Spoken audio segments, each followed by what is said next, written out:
Plus un seul lit de libre dans cet hôpital de Goma. Depuis le début de la semaine, les blessés arrivent par dizaines. Alors qu'elle était sur le point de s'enfuir, une bombe est tombée sur la maison de cette femme. J'étais en train de plier mes bagages et de quitter ma maison pour fuir.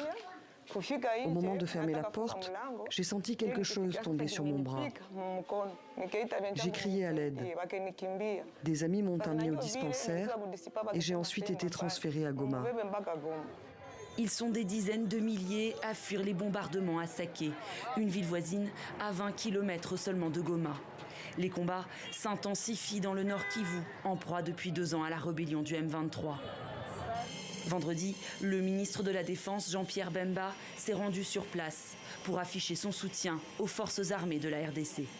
D'abord s'enquérir de la situation, mais également apporter un réconfort à toute cette population. À Saké qui a vu ici les affres de la guerre, le chef de l'État ne dort pas, le commandant suprême ne dort pas, jour et nuit, il suit la situation ici et comme je vous le dis, tout est mis en œuvre au niveau de nos forces armées pour pouvoir en faire en sorte que soit Saké, soit Goma et que ça soit protégé.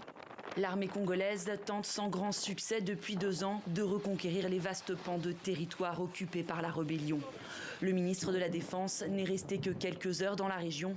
Un passage éclair critiqué par la population.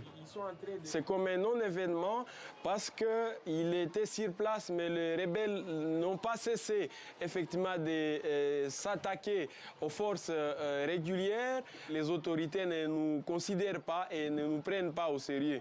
Il aurait fallu que le VPM de la Défense, effectivement, passe ici un moment suffisant ou prenne des dispositions qui s'imposent. La peur gagne la population alors que les rebelles ne sont plus très loin de Goma. Au moins 150 000 personnes ont fui en 1 semaine. Plus de la moitié sont des enfants.